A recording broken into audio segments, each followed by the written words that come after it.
Assalamu alaikum, Sheikh Abu Ubayd, are you there?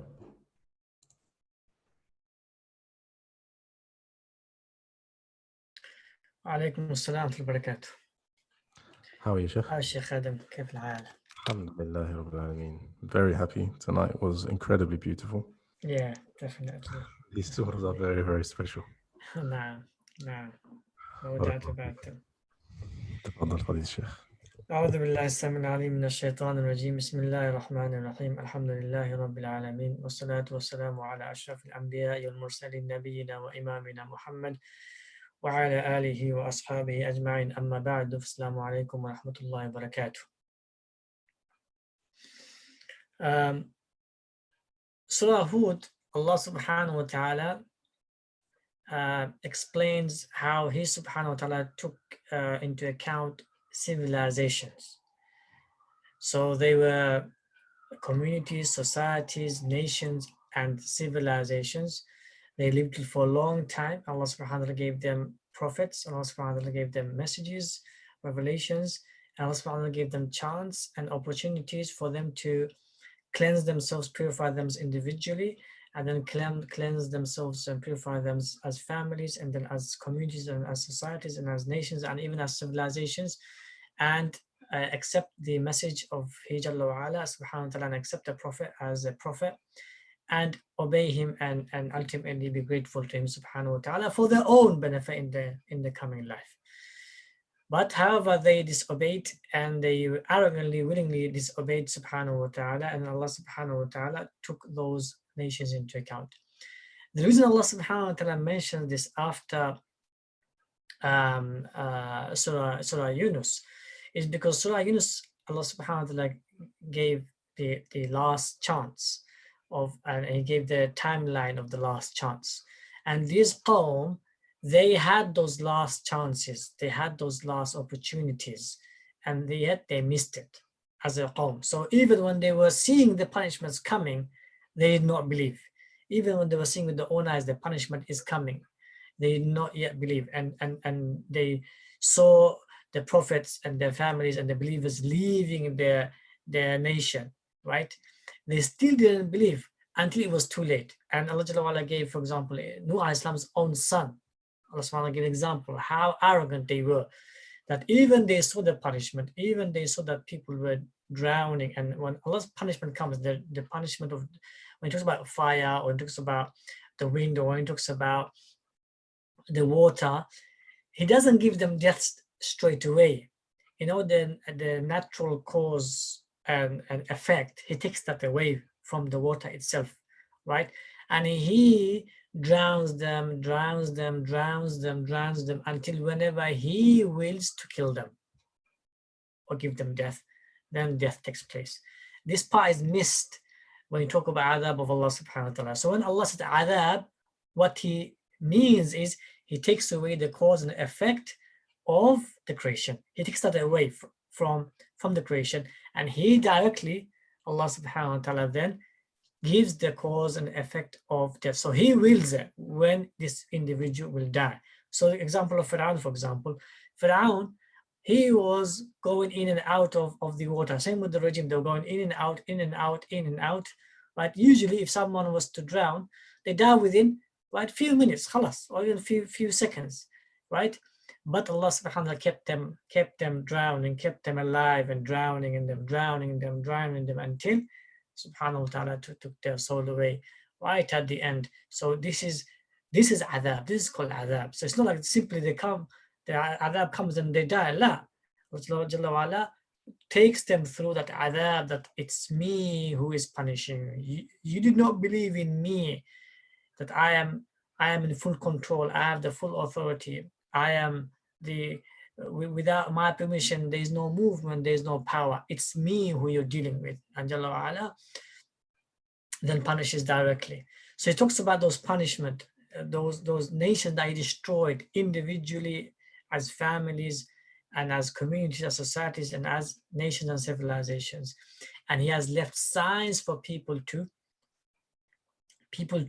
go and find that it was punishment. Where are the signs? The signs are that they were trying to escape They were trying to escape, but they could not escape. So Allah gave them the free will and the choice and even the means to escape, but they couldn't escape. That's the sign of it was Allah, and it was not a natural disaster. But when it comes to natural disasters, you'll always find people managing to escape.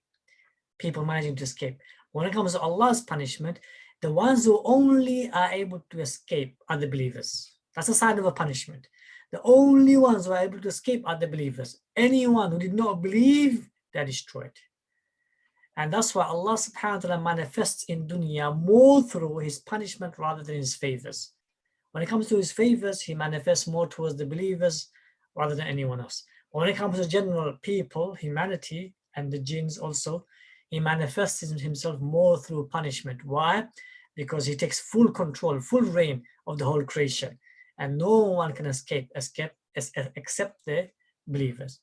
So Allah subhanahu wa ta'ala spoke about that. Why did he speak about that? He spoke about that. The reason he spoke about that in Surah Hud after Surah Yunus is again warning to anyone who transgress his boundaries, Allah's boundaries. And he's saying that it doesn't matter how powerful you are individually, it doesn't matter how powerful you are as a family, it doesn't matter how powerful you are as a nation or civilization. At the end of the day, I am Allah. And at the end of the day, I have destroyed people, nations more powerful than you before you. It's the same Allah. I have no change in any way. It's just I've changed one rule a little bit, and that is that Allah Jalla wa Ala now I will punish you through the Muslim government or the Ummah. They who have believed in me, I will punish you through that. But if they are too weak individually or as a family or as a community or as a society or as a nation or as a civilization, they are too weak to take you into account and you transgress, then I am still here. I can take you into account, I can punish you. So here Allah subhanahu wa ta'ala is giving the warning to his enemies and also giving hope to the true Muslims. Doesn't matter how weak they are, at the end Allah Jalla wa Ala subhanahu wa ta'ala is with them. And then Allah subhanahu wa ta'ala moves to Surah Yusuf. Now Surah Yusuf is a long, today themes will be a bit long because I have to explain Surah Yusuf, then Surah Ra'd, and then Surah Ibrahim. But I'll just say one thing, in one principle in Surah Yusuf. There's so much to talk about Surah Yusuf. I'll give you one principle.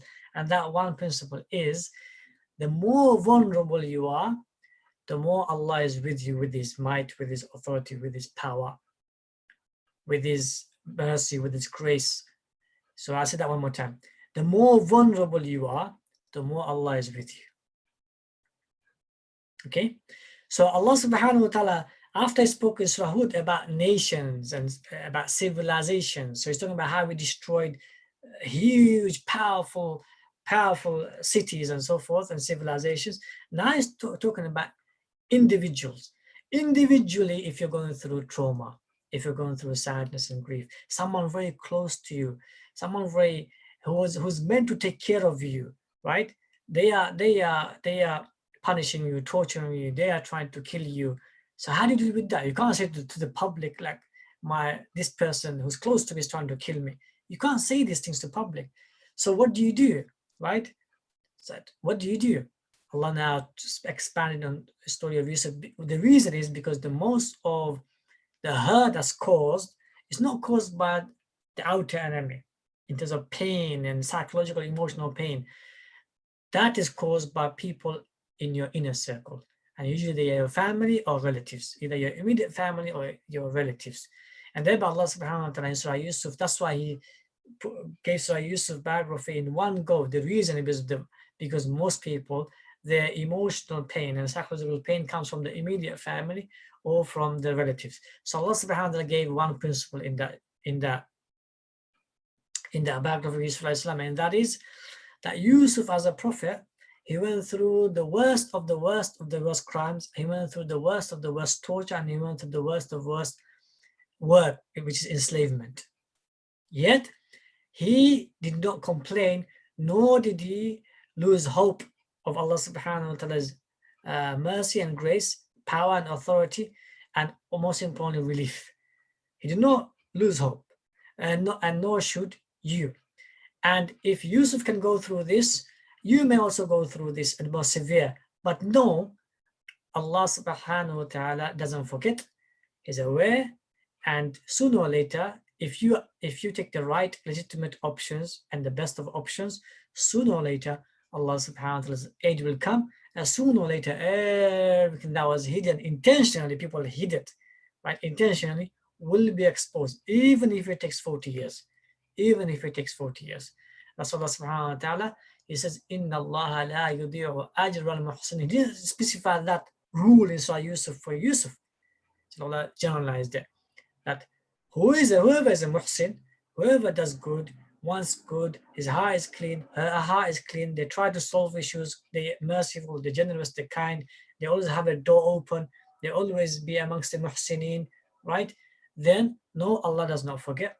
Allah is the witness. He writes everything down, and sooner or later, He will come to your aid, and He will expose anyone and everyone who tried to destroy you, who tried to hurt you, who did hurt you, or who even tried to completely kill you.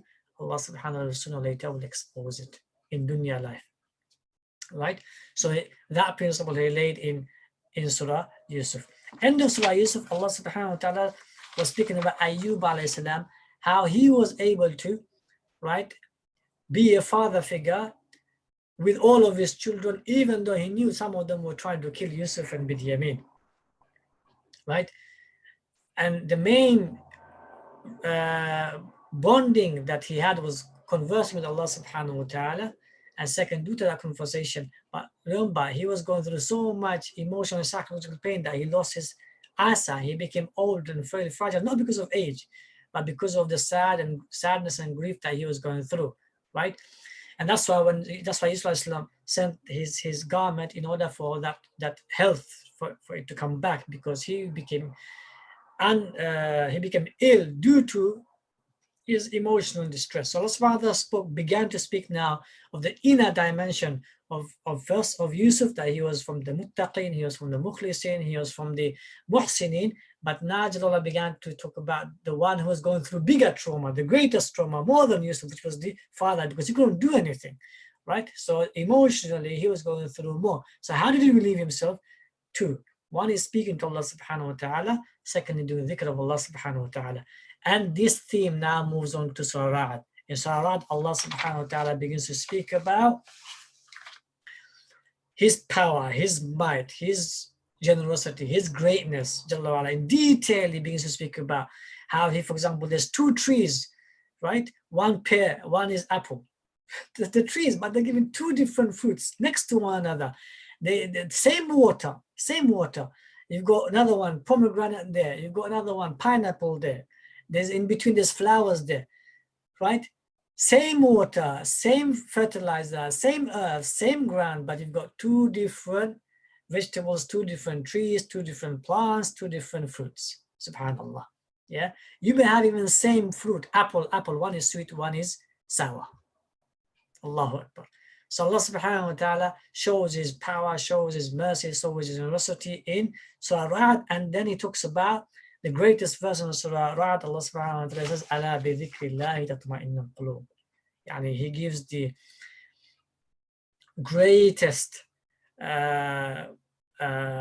reason of contentment, and that is through conversation with Allah subhanahu wa ta'ala and through dhikr of Allah subhanahu wa ta'ala in Surah Ra'd. So Surah Ta'ala talks about Himself in a very powerful, profound way, and the reasons why He created the creation. And it doesn't matter how far the creation goes, the sweetest thing that they can gain in the dunya life is dhikr of Allah subhanahu wa ta'ala. It doesn't matter how severe the trials and tribulations are, the contentment they can attain and the Jannah they can attain in dunya life is by doing dhikr of Allah subhanahu wa ta'ala. And then Allah subhanahu wa ta'ala talks about Ibrahim alayhi salam. Why Ibrahim alayhi salam? Firstly, because he was, before Muhammad sallallahu alaihi wasallam, he was the greatest dhakirin. He was the one who is to mention Allah subhanahu wa ta'ala the most. So it suits after Allah saying dhikr of Allah, that the one who does dhikr of Allah, they find contentment in their heart.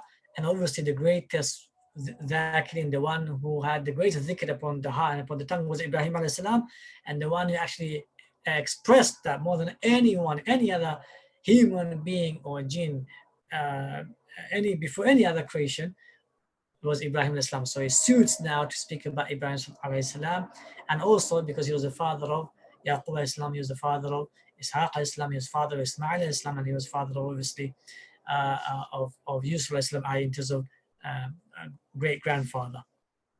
And Allah subhanahu wa ta'ala spoke about Ibrahim Islam in a bit of detail, but he ended Surah Ibrahim by showing his might and showing his authority and showing his power over the tyrants and tyrannical regime, and over the oppressors and their oppression. Why did Allah subhanahu wa ta'ala end Surah Ibrahim in a very authoritative manner? That is because people tried to kill Ibrahim from young. It was civilization that tried to kill him. First, it was the civilization in Egypt and Sham, and then it was Babylon. They tried to completely destroy him. It was civilization that were trying to destroy him, but Allah destroyed their civilizations, and Allah kept Ibrahim alayhi salam. And Allah kept his lineage. And from his lineage came prophets after prophets after prophets. From his lineage came messengers after messengers after messengers. And they were the leaders of the entire world. Amongst them, Muhammad sallallahu alaihi wasallam. So that's why Allah finished it with how he takes care of the tyrants and oppression. And that is, Allah destroys them completely. And the righteous and the pious, Allah keeps their lineages going. And sooner or later, the actual blood lineage becomes the leaders of the world, or of the community, or of the society, or of a nation, or of a generation, or of a civilization, and then they rule that family, or that community, or that society, or that nation, or that civilization, or that generation. That's why Allah ends it by the verses that He takes care of the tyrants and their regime, and the oppressors and the oppression. جزاكم الله خير. تقبل الله منا ومنكم صالح الأعمال. السلام عليكم ورحمة الله وبركاته.